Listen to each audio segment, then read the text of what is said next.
in-order ng friend ko. Sarap. Korean style. Ayan. Gutom na gutom kami guys. Tapos yun naman yung ano niya, pagkain niya.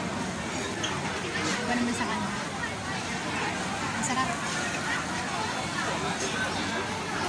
Hintayin natin yung friend ko.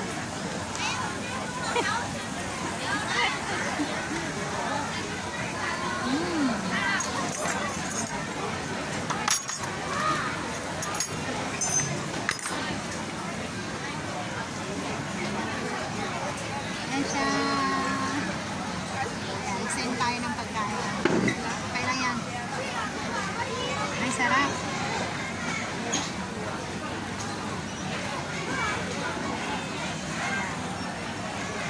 Grabe, habang kakain ka pa lang, may nag-aantay na sa lamesa mo, di ba? Ayan, tingnan mo.